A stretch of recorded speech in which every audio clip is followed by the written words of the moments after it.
بسم اللہ الرحمن الرحیم۔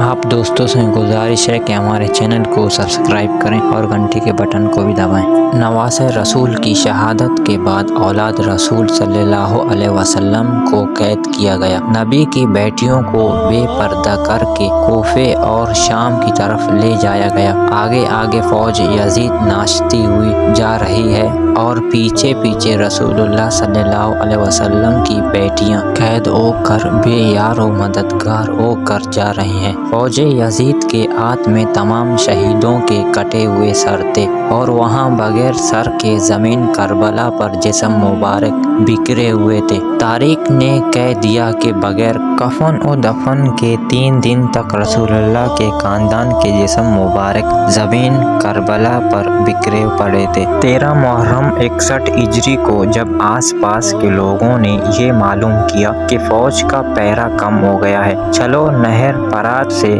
پانی بھر کے لاتے ہیں۔ بنی اسد کے کچھ عورتیں جب نہر فرات سے پانی بھرنے لگے تو دیکھا کربلا کے زمین پر جسم مبارک بکھرے ہوئے ہیں، کہیں کسی کا بازو کہیں کسی کا جسم۔ انہوں نے جب اس عالم کو دیکھا تو روتے روتے اپنے مردوں کے پاس پہنچے اور روتے چیختے پکارنے لگے، اے رسول اللہ کا کلمہ پڑھنے والوں، اس زمین کربلا پر رسول اللہ صلی اللہ علیہ وسلم کا خاندان تھا، شاید یزید کے فوج نے انہیں شہید کر دیا ہے، ان کے جسم مبارک بکھرے ہوئے ہیں، ان کے قیام جلے ہوئے ہیں، چلو آؤ ان کو تدفین کرتے ہیں۔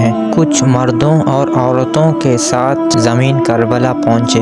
بس ان کا زمین کربلا پہنچنا تھا، دیکھتے کیا ہے کہ کسی کے جسم مبارک کا بازو نہیں تو کسی کے جسم پر سر نہیں، تو سوچ میں پڑ گئے کہ کیسے تدفین کی جائے۔ آخرکار وہ اس نتیجے پر پہنچے کہ ایک بڑی سی قبر کھودتے ہیں، اس میں سب لاشوں کی اکٹھی تدفین کر دیتے ہیں۔ ابھی وہ قبر کھود ہی رہے تھے کہ اتنی دیر میں معجزے سے ایک گھوڑ سوار آیا۔ انہوں نے سمجھا شاید کوئی فوجی ہے، اس سے پوچھنے لگے کہ تم کون ہو؟ تو گھوڑ سوار آپ دیدہ ہو کر کہنے لگا، میں رسول اللہ صلی اللہ علیہ وسلم کے نواسے کا بیٹا علی زین العابدین ہوں۔ سب کی آنکھیں بھر آئی۔ امام زین العابدین نے رسول اللہ صلی اللہ علیہ وسلم کی عبا بچھائی اور زمین کربلا سے امام حسین رضی اللہ تعالی عنہ کی لاش کو چننا شروع کر دیا۔ کہیں سے امام حسین کی انگلی ملتی ہے، کہیں سے امام حسین کی جسم مبارک کا کچھ حصہ ملتا ہے، کہیں سے پاؤں ملتے ہیں، کہیں سے کندھوں کا گوشت ملتا ہے۔ امام زین العابدین رضی اللہ تعالی عنہ ان ٹکڑوں کو رسول اللہ صلی اللہ علیہ وسلم کی عبا میں جمع کرتے ہیں اور ایک جگہ زمین کو کھودتے ہیں تو وہاں پہلے سے ہی قبر بنی ہوتی ہے۔ امام حسین رضی اللہ تعالی عنہ کی اس قبر میں تدفین کرتے ہیں اور ان کے ساتھ اپنے بھائی علی اکبر اور علی اصغر کو بھی دفن کرتے ہیں۔ اس کے بعد ایک بڑی سی قبر کھود کر دوسرے تمام شہیدوں کو دفن کرتے ہیں۔ اسی لیے اس جگہ کو گنج شہیداں کہا جاتا ہے، جہاں سب کی اجسام مبارک ایک ساتھ دفن ہے۔ بس جب شہیدوں کی تدفین ہو چکی تو کسی نے کہا ایک تدفین رہ گئی ہے، یہ دیکھو ایک بوڑھا سا صحابی ہے، ان کو ہم نے دفن نہیں کیا۔ امام زین العابدین آگے بڑھ کر دیکھتے ہیں اور فرماتے ہیں یہ حبیب بن مظاہر ہے،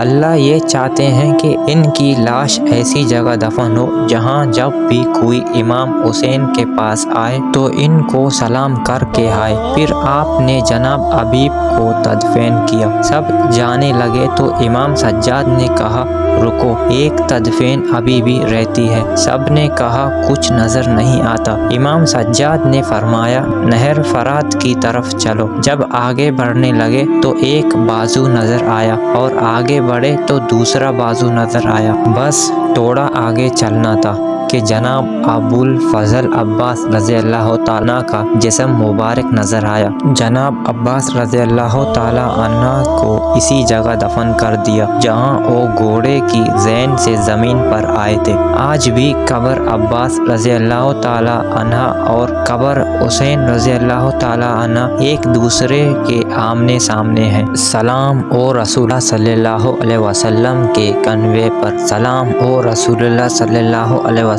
کے نواسوں پر، سلام ہو ان غریبوں پر جن کی جسم مبارک 3 دن تک بے غور و کفن رہے۔ سلام و سلام۔